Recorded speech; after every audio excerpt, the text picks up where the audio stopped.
Assalamu alaikum rahmatullah. Кандай устаз, денсаулық іштеріңіз жақсы болса, сақайып қалдыңыз. Устаз, мен Палестина туралы сұрайын деген. Аларға қандай жардам бере алабыз? Қата болса кешірім сұрайын. Ең бірінші жардам дуа, екінші жардам мына мұсылман бір туғандарыңыз жардам жөнөттү го туурабы, ишеничтүү булактар менен. Жардам жөнөттү. Үчүнчүдөн бойкот. Şu Pepsi Cola'ны ичпей эле коюш керек. Эң чоң жардам. Таң калам кээ бир сакалчан, топчан кийген таксылардын колунан Pepsi Cola көргөндө, таң калам мен туугандар, таң калам. Таң калам, кантип бул анык болуп атса дагы. Жок, бул турецкий фирманыкы экен. Кандай балекет фирма болуп кетсе да кечирип коесуз бул сөзүм үчүн.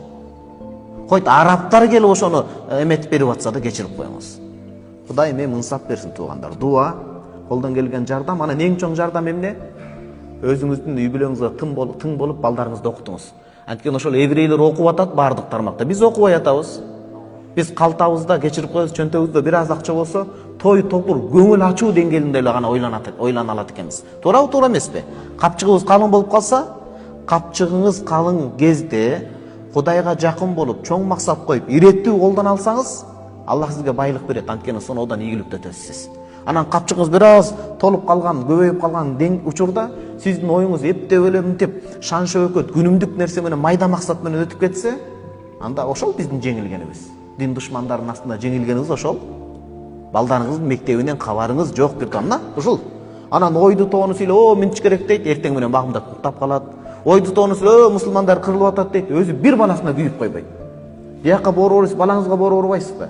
Алар окуп атат ар тармакта. Алар бет врач, малды караган адамга, малга боорубайт го алар. Бирок мал карай турган врач аларда чоң доцент наук болуп атат да. А бизде адам карай турган адамда доцент наук жок го азыр. Бар, бирок жок го, туура эмеспи? Ошон үчүн эң чоң жардам балдарыңызды окутуңуз.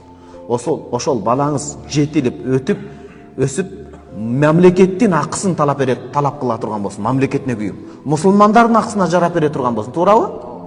Ошондой. Ошон үчүн балдарыңызды окутуңуз сиз. Куру бекер сөздөрдү токтотуш керек. Адам чамасына, чаркытына караш керек.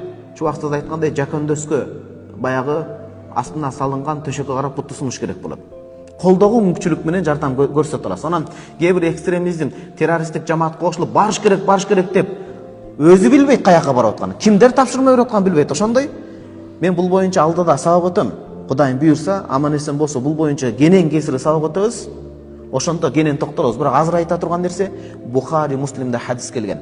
Адынык хадис келген. Нахан набию саллаллаху алейхи вассалам анил қитал тахта раяти сауда, кара желектин астында барып жихад деп эле ошентип кетип калуудан пайгамбарыбыз саллаллаху алейхи вассалам тыйган. Кара желек деген сөз кимден башкаруу келип атат билинбейт. Түбү өзү казып келгенде түбү дин душмандары эле уюштурган болот. Сен кетип калып эле эмне кылып жүргатасың? Каяка барасың сен? Барып кайра мусулмандарды өлтүрүп жок кыласың сен. Динди жаман көрсөтөсүң. Сен аркылуу Европада сиз аркылуу исламофобия күчөйт. Мусулман ушул экен деп акыйкат ислам динине келе албайт. Ошон үчүн Кыргызстанда биякта туруп жакшы окуп, эмгектенип салым кошуш керек. Түшүнүктүүбү туугандар? Туура эмес булактан агымдарга берилип калбаш керек, алданып калбаш керек. Илимди тандап туура багыттан алыш керек болот. Урматтуу мамлекет жана делегация башчылары, урматтуу мусулман боордоштор, Аллах Таала үчүн адамдын каны, жаны баалуу. Андыктан бүгүнкү реалдуулукка бардыгыбыз жараткандын астына барганда адамдардын төгүлгөн канынын ар бир тамчысы үчүн жооп беребиз. Ушуга байланыштуу бизге берилген жоопкерчиликке аярлуу мамиле жасап, боордош Палестина элинин оор жүгүн көтөрүшкөнгө, аймактагы кырдаалды жакшыртууга болгон күч аракетибизди жумшоого чакырат элем. Ал эми Кыргыз Республикасы өз тарабынан бүткүл жакынкы чыгышта адилеттүү жана туруктуу тынчтыкка жетишүүгө багытталган бардык күч аракеттерди колдоого умтула бермекчибиз. Көңүл бурганыңыздар үчүн чоң рахмат. Ассаламу алейкум ва рахматуллахи ва баракатух.